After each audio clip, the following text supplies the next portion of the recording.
The conference room smelled like fresh carpet and broken promises. I sat in my usual spot, third chair from the left, laptop closed, hands folded. 5 years of 6 a.m. server maintenance calls, weekend emergency patches, and system architecture. That kept Phoenix Digital Solutions running 24/7. 5 years of being the invisible backbone while others took credit for uptime statistics. I'd love to know which corner of the globe you're watching from. And if this story speaks to you, make sure to subscribe. Tomorrow's video is one you absolutely can't miss. Marcus Brennan stood at the head of the mahogany table, his silver tie catching the morning light streaming through floor-to-ceiling windows. Behind him, the wall-mounted display showed our quarterly metrics: 99.97% system availability, 0 security breaches, infrastructure costs down 23%. My work. My sleepless nights. My reputation. I'm excited to announce our new Chief Technology Officer, Marcus began, his voice carrying that rehearsed enthusiasm executives perfect in leadership seminars. Someone who brings fresh perspective and innovative thinking to our technical operations. My stomach dropped before he even said the name. Blake Brennan will be stepping into the CTO role effective immediately. The applause felt like rain on glass, distant, hollow, performative. Blake, all 24 years of him, stood up from the far end of the table. 6 months ago, he was asking me how to reset his LinkedIn password. 3 months ago, I walked him through basic network troubleshooting like he was a summer intern, but there he was, straightening his designer blazer, flashing that Brennan smile that had opened every door in his life without him needing to knock. "Thank you all for the warm welcome," Blake said, his voice carrying just enough humility to seem genuine. "I'm looking forward to modernizing our systems and taking Phoenix Digital to the next level." Modernizing. As if the architecture I'd built from scratch over 5 years was some antiquated relic. As if the custom security protocols that had protected us from 3 major cyber attacks were outdated legacy systems. Marcus gestured toward me with practiced casualness. "Of course, we want to thank Catherine Collins for her outstanding work in maintaining our current infrastructure. Her dedication to system stability has been invaluable." System stability. Not innovation. Not leadership. Not the strategic planning that had saved this company $2.8 million in cloud migration costs. Just stability. The meeting continued for another 23 minutes. Blake outlined his vision, buzzwords strung together like beads on a corporate necklace. Cloud-native solutions. Agile methodologies. Digital transformation initiatives. All concepts he'd clearly Googled the night before. I kept my expression neutral, but inside, something was crystallizing. Not anger exactly. More like clarity. The kind that comes when you finally see the game board from above instead of just your own piece. When Marcus dismissed the meeting, people filed out with the usual post-announcement energy. Congratulations were exchanged. Handshakes were firm. Smiles were bright. The theater of corporate enthusiasm played out in real time. Blake approached my desk an hour later, coffee in hand, expression friendly but cautious. "Catherine, hey. I know this might feel sudden," he began, perching on the edge of my desk like we were old friends. "But I really want to work together on this transition. Your knowledge of the systems is incredible. I'm going to need your expertise to get up to speed." I looked up from my monitor, where I'd been reviewing server logs with the same methodical precision I'd maintained for 5 years. "What exactly do you want to know?" "Well, everything really. The network architecture, the database configurations, the security protocols. Maybe we could start with the main servers? I want to understand how you've been managing the core systems." Something almost resembling a smile touched my lips. "The core systems are complex. It's taken me 5 years to build the current infrastructure. The main server cluster alone has over 40 custom configurations." Blake nodded eagerly. "Right. Exactly. That's why I need your help. Could you maybe document everything? Create some kind of comprehensive guide?" "Documentation," I repeated slowly. "You want documentation?" "Yes, complete documentation. Every system, every password, every access protocol. I want to understand the full technical landscape." I saved the file I was working on and turned to face him fully. "Blake, can I ask you something?" "Of course. What's your experience with enterprise-level server management?" He shifted slightly, coffee cup rotating in his hands. "Well, I'm more of a strategic thinker. Big picture. I don't need to know every technical detail, that's what teams are for. But I want to understand the foundation so I can make informed decisions about where we're heading." "Where we're heading?" As if he had any idea where we'd been. "I see," I said. "And Marcus discussed the transition timeline with you?" 2 weeks. He wants me fully operational in 2 weeks. That's why I'm hoping you can fast-track the knowledge transfer. 2 weeks. 5 years of architecture, and he expected to absorb it in 2 weeks. I opened a new document on my screen and began typing. I'll start working on the documentation today. Blake's face brightened. That's great, Catherine. I really appreciate this. And honestly, once I'm settled in, I'm hoping we can discuss your role moving forward. There might be opportunities for you to take on some new challenges. New challenges. The kind that came with the same salary and twice the responsibility. While he collected the CTO paycheck in corner office, after Blake left, I sat in the quiet hum of server fans and fluorescent lights, staring at the blinking cursor on my empty documentation. He wanted documentation. I began to type Phoenix Digital Solutions, System Architecture Overview prepared by Catherine Collins Classification, Confidential. Then I stopped. Deleted the header. Started again. Some knowledge, I realized, was earned. Not given. That evening, I stayed late in the server room. The familiar warmth of processors and the rhythmic pulse of cooling fans created a cocoon of purpose around me. This was where I'd spent countless nights, troubleshooting, optimizing, building something that worked. I opened my personal laptop, not the company-issued machine, and began typing again. But this time, it wasn't documentation Blake would ever see. A lot of love and effort went into bringing this story to life. If you're enjoying it, we'd be so grateful if you'd subscribe to our channel. Now, back to where we left off. I was creating something else entirely. An inventory. Not of what the systems did, but of what I controlled. What only I knew. What couldn't be Googled or learned from YouTube tutorials. The server room door required a badge I'd programmed myself. The main database cluster had backup authentication protocols I'd implemented after the security breach attempt 2 years ago.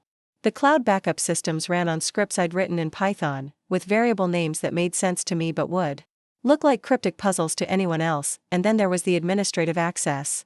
Root privileges on 47 servers. Master keys to security certificates that expired every 90 days and required manual renewal. Custom API connections to 17 different third-party services, each with unique authentication requirements. I'd negotiated personally. Blake wanted to understand the technical landscape.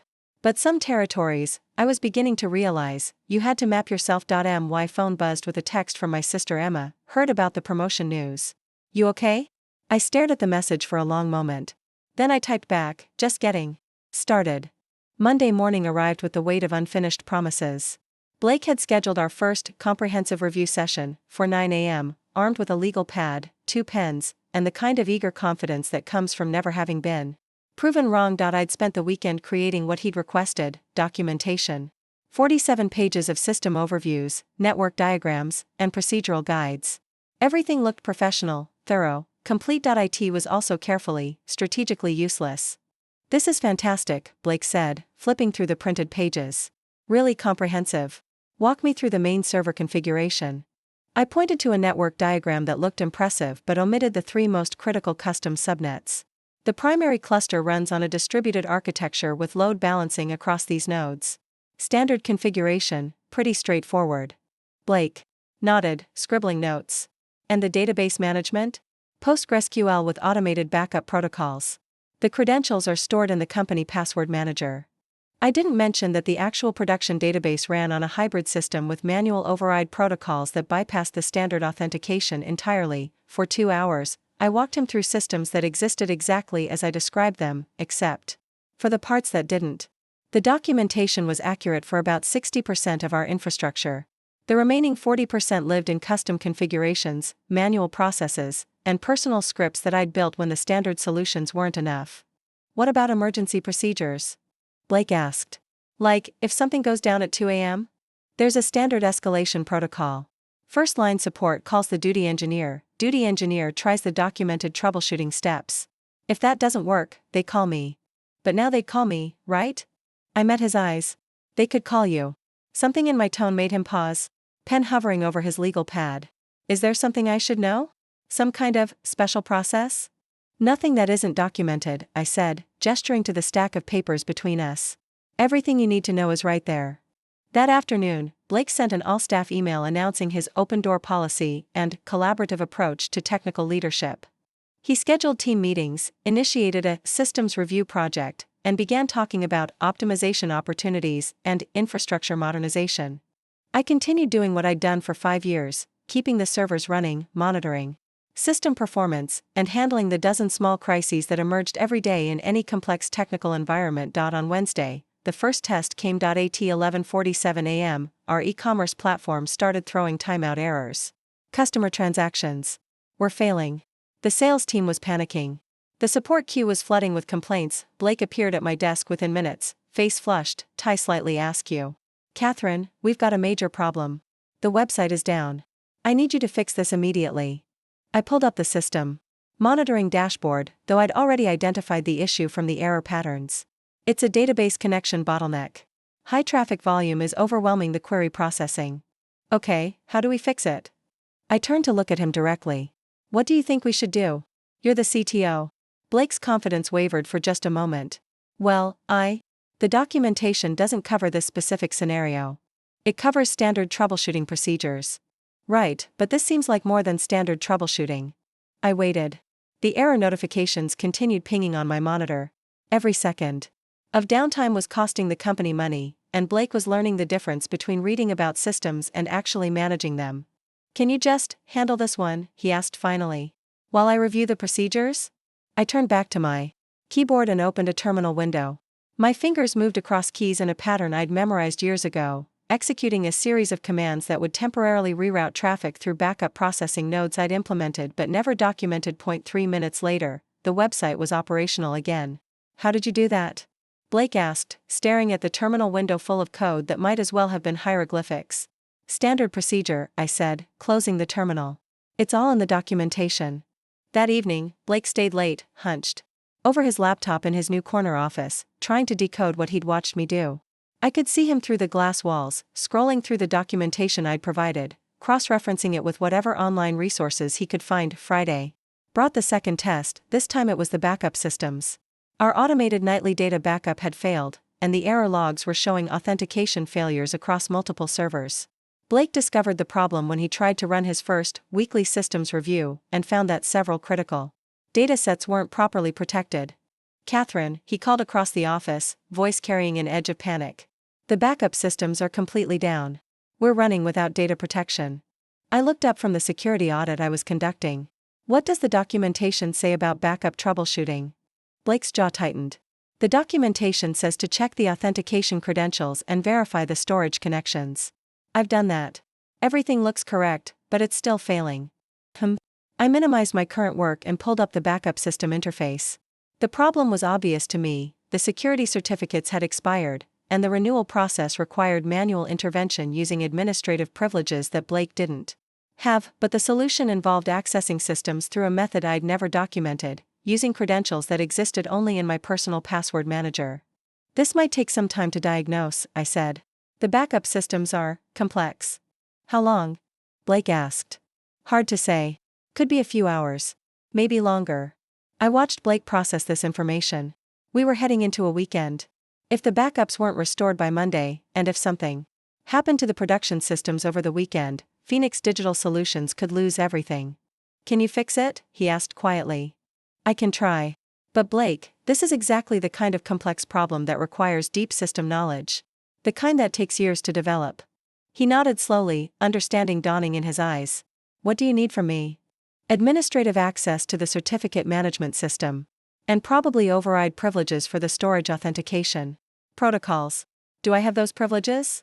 I almost smiled. "You're the CTO. Don't you know what privileges you have?" Blake spent the next hour on the phone with Marcus, trying to understand the scope of his own administrative access. Meanwhile, I fixed the backup systems using a method that involved 3 different authentication layers, 2 custom scripts, and a manual certificate renewal process that I'd developed after the third-party backup service had changed their security requirements without warning last year. By 6 p.m., the backups were running smoothly again. "Catherine," Blake said as I was packing up my laptop, "I think I need more than just documentation." "What do you mean?" I need training. Hands-on experience. I need you to teach me how to actually manage these systems, not just understand them theoretically." I paused, laptop half closed. This was interesting. Blake was beginning to understand the difference between knowing what a system did and knowing how to make it work when everything went wrong. "That's a significant time investment," I said. "Training someone to manage enterprise systems at this level. It usually takes months. Sometimes years." "How long did it take you?" "I've been learning for 5 years. And I'm still learning." Blake was quiet for a moment, staring out the window at the Phoenix skyline. When he looked back at me, some of the Brennan confidence had been replaced by something that looked almost like respect. "Will you help me?" he asked as I closed my laptop and stood up.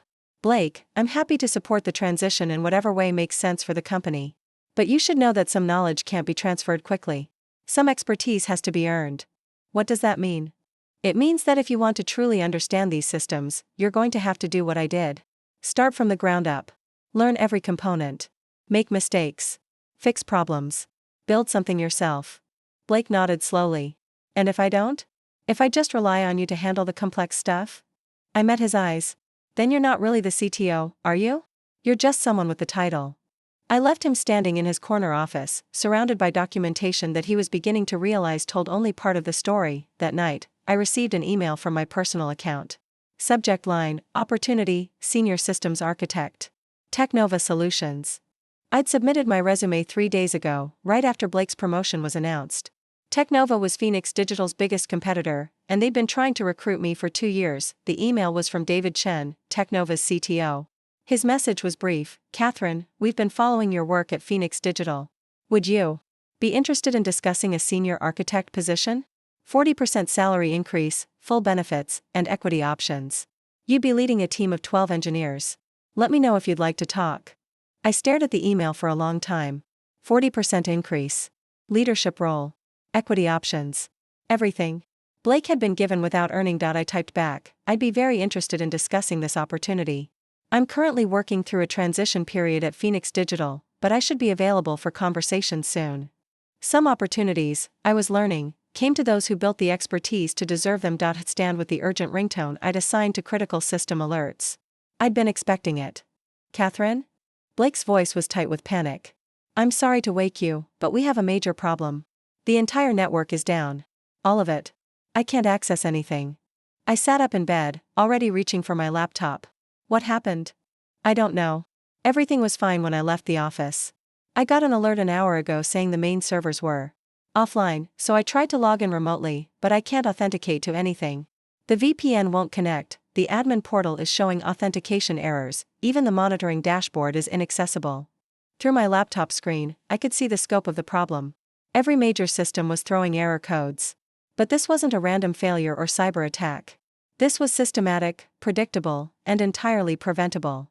"Blake," I said calmly, "when did you last renew the security certificates?" Silence on the other end of the line. "The security certificates," I repeated. "For the main authentication servers. They expire every 90 days and require manual renewal."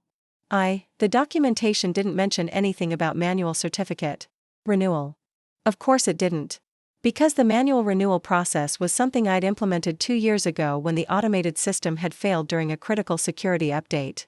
It was one of dozens of custom solutions that existed in the gap between what standard documentation could describe and what actually kept the systems running. "How long until the business day starts?" Blake asked. 4 hours. "Can you fix this remotely?" I could. I had the administrative access, the renewal scripts, and the authentication keys stored in my personal system.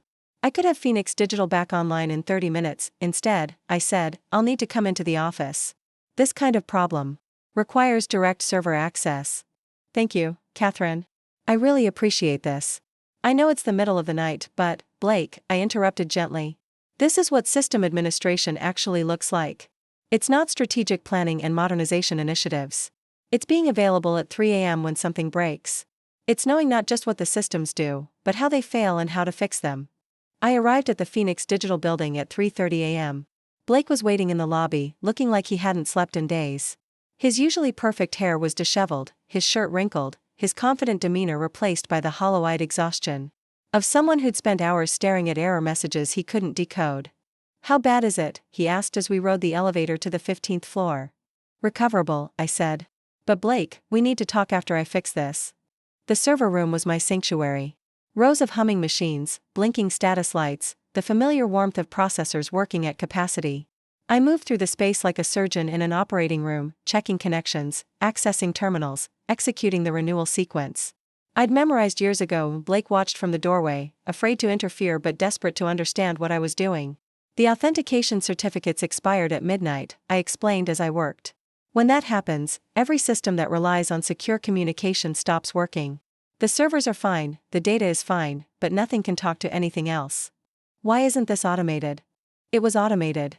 But the automation failed during a security update in 2023, and I had to implement a manual failsafe to prevent exactly this scenario. The manual process is more reliable, but it requires someone who knows how to execute it. My fingers moved across the keyboard, entering commands that would regenerate the certificates, update the authentication protocols, and restart the secure communication channels between servers. How many other processes like this are there? Blake asked quietly. 47 critical systems that require manual oversight. Hundreds of smaller processes that need periodic attention. It's not glamorous work, but it's what keeps the company running. At 4:23 a.m., the last server came back online. The monitoring dashboard showed all systems operational, error queues clear, network traffic flowing normally. Blake slumped into a chair. I had no idea it was this complex. Most people don't. They see the end result, websites that work, data that's protected, systems that run smoothly, and assume it all just happens automatically. Catherine, Blake said, looking up at me with something that might have been humility. I think I made a mistake. What kind of mistake? I thought being CTO meant making strategic decisions and managing teams. I thought the technical details were something I could delegate or learn as needed. But this isn't like other business operations, is it? You can't fake expertise when the systems are down at 3 a.m. I saved the renewal logs and closed the terminal windows. No, you can't. What do you think I should do? The question hung in the air between us. Blake was offering me something that felt like genuine respect, maybe even deference. 6 weeks ago, he'd been the boss's nephew with a promotion he didn't deserve. Now he was someone who'd gotten a hard lesson in the difference between authority and competence. I said carefully, you should talk to your uncle. About what? About whether Phoenix Digital needs a CTO who understands strategic technology decisions, or whether it needs someone who can keep the lights on when things go wrong. Blake nodded slowly. And you think those are different skills? I know they are. We left the server room together, walking through the empty office as Phoenix awakened outside the windows. Blake stopped at his corner office door, key card in his hand. Catherine, if I talk to Marcus about restructuring the technology leadership, maybe creating a dual-role system where you handle technical operations and I focus on strategic planning, would you consider staying? It was a generous offer. More generous than I'd expected from someone who'd started this conversation as my replacement. Blake, I appreciate that. I really do. But I've already accepted another position. His face fell. When? Yesterday. Technova Solutions. I start in 2 weeks. Because of the promotion situation?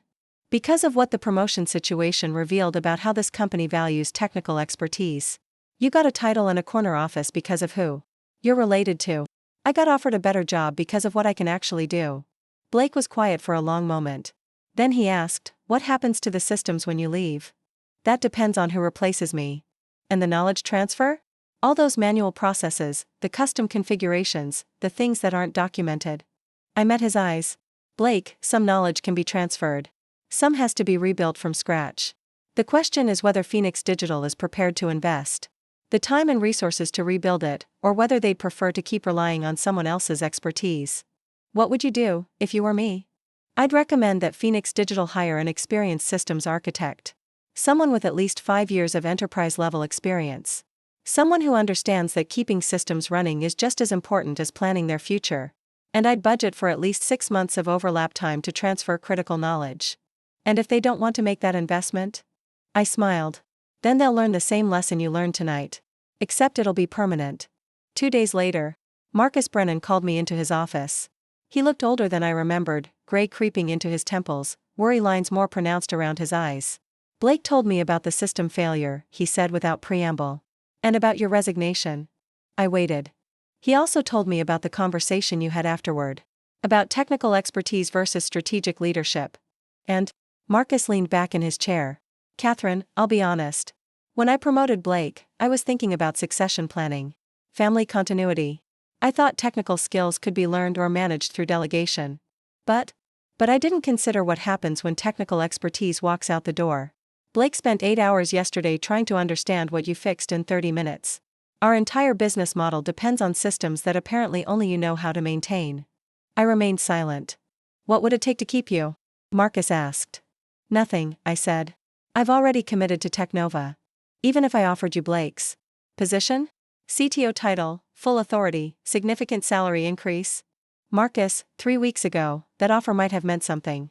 But now I've learned what my expertise is actually worth in the marketplace. Technova is offering me 40% more than what you're paying me now, plus equity options and a team of engineers to lead. Marcus's face darkened.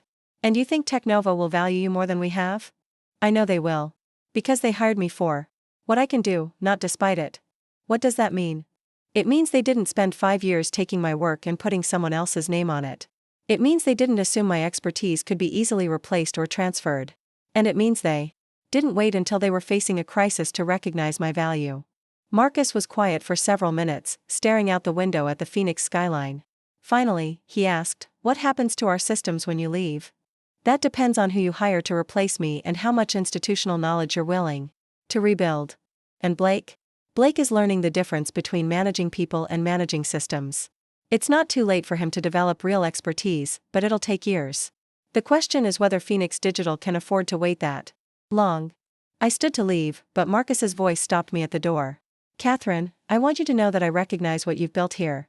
The system architecture, the security protocols, the operational efficiency, I know that was your work."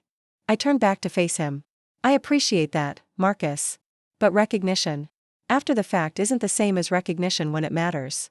What would you have done differently if you were in my position?" "I would have promoted the person who actually built the systems to run them." My last day at Phoenix Digital Solutions was quiet. No farewell party, no company-wide email, no ceremonial handover. Just a methodical process of documenting what could be documented and securing what couldn't be transferred. I spent my final hours creating a comprehensive guide for my replacement, whoever that might be. But this time, the documentation was complete. Every custom configuration, every manual process, every workaround I'd developed over 5 years. It was a gift to whoever came next, and a final professional courtesy to the company that had employed me. Blake stopped by my desk as I was packing the last of my personal items. "I wanted to thank you," he said. "For the middle of the night fix, for the honest conversation afterward, for the documentation you're leaving behind. I know you didn't have to do any of that." "You're right," I said. "I didn't have to. But the systems deserve better than to fail because of personal conflicts." "What happens now? To Phoenix Digital, I mean." "That depends on what you and Marcus decide to do with the knowledge I'm leaving behind. You can use it to build something better, or you can let it decay while you try to reinvent what's already been built." Blake nodded. "I've been thinking about what you said. About earning expertise instead of inheriting authority. And I think I want to learn. Really learn. Starting from the ground up." "That's good, Blake. But remember, expertise isn't just about technical knowledge. It's about being willing to take responsibility when things go wrong. At 3 a.m. on a Tuesday. Without anyone to blame or delegate to. I'll remember that." I closed my laptop case and stood up. The desk that had been mine for 5 years looked strangely empty, ready for whoever came next. "Blake," I said as I headed toward the elevator. "One last piece of advice." "What's that?" "Don't let them hire someone cheap just because they think system administration is a commodity. The next person you bring in will be building on what I've left behind, but they'll also be creating new solutions for problems that haven't happened yet. Invest in someone who can do both." The elevator doors opened, and I stepped inside. Through the closing gap, I could see Blake standing by my former desk, looking out at an office full of systems he was only beginning to understand. My phone buzzed with a text message as the elevator descended. "David Chen from Technova. Catherine, your office is ready. The team is excited to meet you. Looking forward to seeing what we can build together." I smiled as I stepped into the Phoenix sunshine. Some buildings were made to last, but some structures existed to be improved. At Technova, I wouldn't be maintaining someone else's legacy. I'd be creating my own. 3 months later, I received an email from Blake. The subject line read, "System failure, lessons learned." The message was brief: "Catherine, you were right about everything. Phoenix Digital hired an inexperienced replacement to save money. Last week, we had another certificate expiration crisis, and it took 4 days to resolve. Marcus has finally approved a budget for a senior systems architect, and we're rebuilding from your documentation. I'm taking night classes in network administration. Thought you'd want to know." "Blake," I archived the email and turned back to my monitor, where I was designing a new security architecture for Technova's expansion into cloud services. Outside my window, the Phoenix skyline looked different from this angle, smaller, somehow, and less permanent. Some bridges, I realized, were meant to be crossed only once. Looking for more? We've got 2 amazing stories ready for you right on screen. If this one touched you, these are absolutely worth your time. Click to watch them now. And hey, subscribe and hit that bell to never miss our latest uploads.